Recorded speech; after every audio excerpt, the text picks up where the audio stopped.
Welcome to Silicon Valley Nonprofits, a service of KMVT Community Media. I'm Bev Lenahan, your host.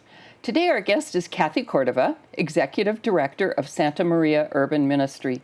Thank you for coming today, Kathy. It's great to have you here. Oh, it's so great to be here. Well, you know, we've been colleagues and friends for some time, and now you found yourself at Santa Maria Urban Ministry. What drew you there?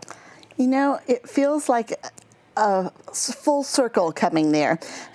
Years ago, I did some work with homeless and very low-income individuals as a volunteer in a similar neighborhood. And when I heard of the opening at Santa Maria, it just felt like it was time to get my feet on the ground in that kind of role.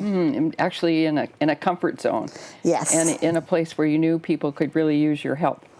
Yeah. I hope so. Oh, I'm sure of that. Well, you know, it's been there a long time. So yeah. Tell us a little bit about the history of Santa Maria. So our organization has been around for 36 years. It was started out of St. Jude's Episcopal Parish in Cupertino. So the Reverend Mitzi Ackerman, who was the first ordained woman minister in the diocese, wanted to help the low-income women in downtown San Jose. And so she and a gathering of other women started feeding families, you know, by providing bags of food out of a storefront on Willow Street in that neighborhood. And now over the 36 years, it's grown to not just provide food, but we provide clothing and educational programs, really hoping to make an impact on transforming people's lives beyond just those basic services.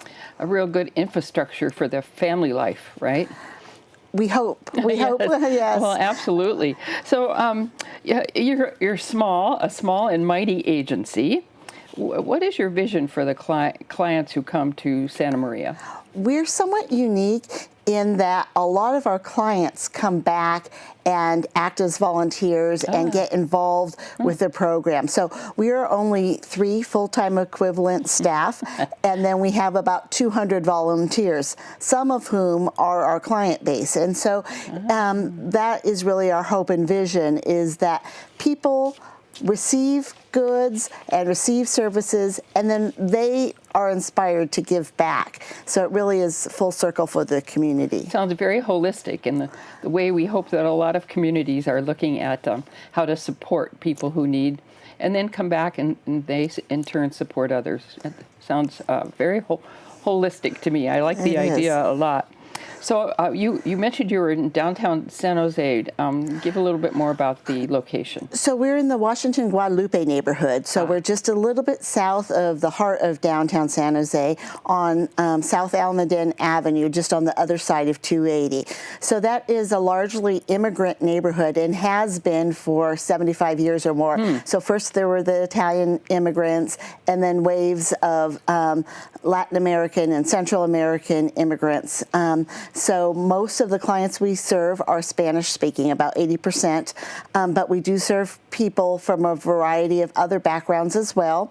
And our mission is actually to serve a sort of swath through the middle of San Jose. So we serve people from zip codes all the way from El Viso to South San Jose. Oh, I didn't realize that. But most of the people come from walking distance of our services. And so about how many would that encompass if you looked at that geography?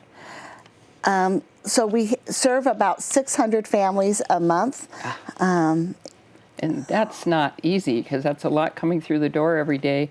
Are there any delivery services too, or is them all, do they come to you? At this point, they come to us.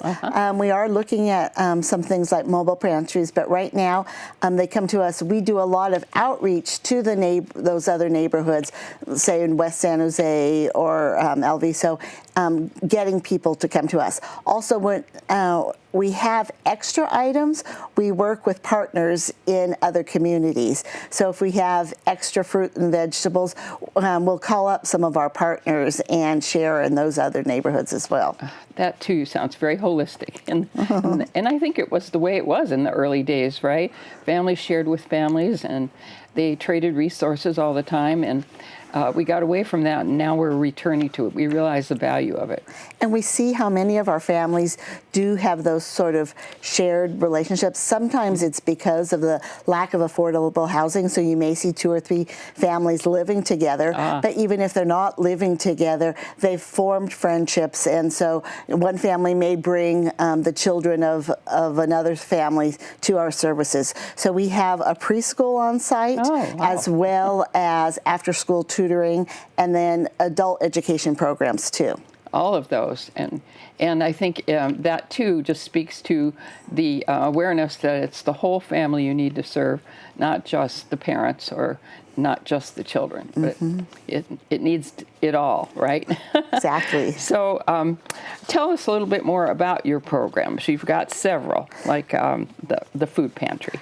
Well, I'll start with the food pantry. That's our biggest program and the one that we're most known for. So we are a partner of Second Harvest Food Bank, and so we get some foods from them. We also get donations from individuals.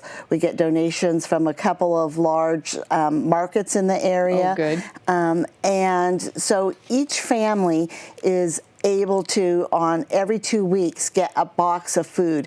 And those boxes of food are filled with a protein source like a chicken, eggs, milk, tortillas, beans, rice, canned things, but then also fruits and vegetables. And that's sort of been the pattern that we've had for some time. We're really excited about a new program starting.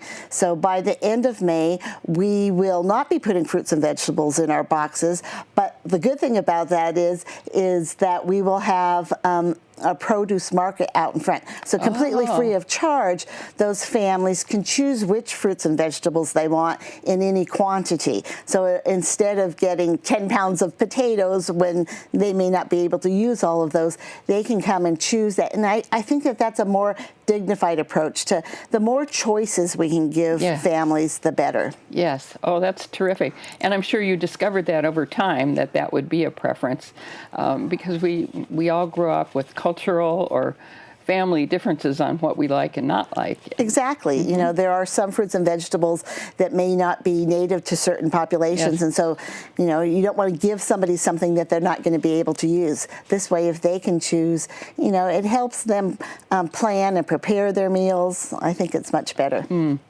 And maybe the kids will get involved too in some of the choices, and then maybe they'll eat their vegetables. Let's hope. So how would you say that that Santa Maria is different from some of the other ministries or outreach programs for this group? I think, and while we have ministry in our title and our roots are from the Episcopal Church, we are completely non-sectarian in our services, and there is not a church component or a religious component to any of our services. But how we're different is that sort of personal touch, if you will. People feel like our place is a second home. You know, part of our mission is that we provide a welcoming, safe place for people, regardless of what their situation is. And so if they're living in the river down the street, we see quite a few homeless people. So they come in, we meet them where they're at, we provide food, we provide clothing, and for those homeless individuals, we're also able to provide things like hygiene kits, sleeping bags, warm clothing during the winter. So that does make a difference when you take all people where they're at. And how do you get the word out about that you take all people? Is it just spread through the community? It's spread through the community, and I kind of like to say that Santa Maria is sort of a best-kept secret. You know, we're in the shadow of some very large social service agencies that are in our neighborhood, and yet we have those people who come to us time after time. And so I've been in my role for 18 months, and I'm really trying to build those partnerships with other agencies. I'm really excited about some of those partnerships that have happened, and then that helps us get the word out if we're working with other organizations that may be able to provide domestic violence support or mental health support. things like that. And I always think financial planning is always one of those too, that sometimes people really don't know how to manage a checkbook or other financial literacy. And I wish you were here this week. This week and last, the AAUW, the American Association of University Women, did financial planning classes. And so we had 20 or more women there learning how to budget for their families and save for college. You know, many of those families don't have anyone who's yet gone to college. And so if we can give them that hope that they could be the first in their families to go to college, it helps by starting with that financial planning. Absolutely. And then getting them in touch with resources that have grants and things like that. So again, Indeed. reaching beyond just that secular family that lives together, but what about the kids who leave home? Yeah, I think that's great. Well, I would imagine we can attract some volunteers for you and maybe some other resources. So how would people out there go about doing that? Well, the best way to contact us is to first visit our website, www.santamariasj.org. And then once you're there, you can look at some of our programs and how you might want to get involved. Specifically, we have people come and work in our food pantry to help pack those boxes of food. Yes. We're always looking for people to help with our educational program, so whether it's tutoring after school or working with our preschoolers. And then there's people with different skill sets who might want to help with event planning or fundraising and those kinds of things as well.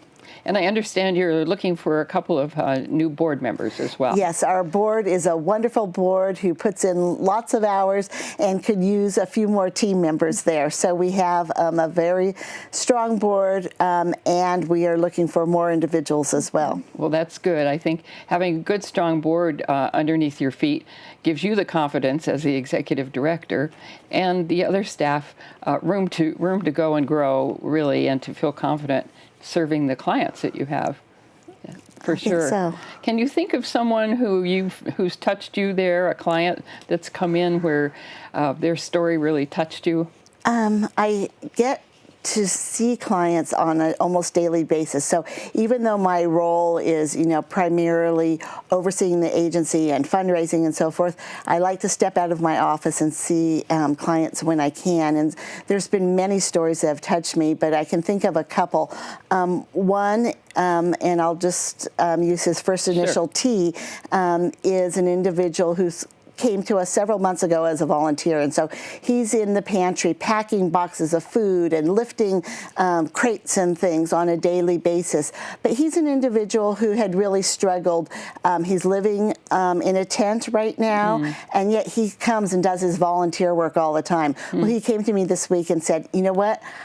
I'm going to City College. And so yesterday we helped him get a driver's license, and he's going back to get a degree in behavioral science. And it's just to see those kinds of changes in people's lives there is really exciting. At the same time, some of the motivation is some of those stories that don't always turn out well. I've had two of our other homeless clients this year who passed away on the streets, and that was really difficult because we do know people by name and know their stories and their backgrounds, and then to hear those kinds of stories when they don't make it is also hard too.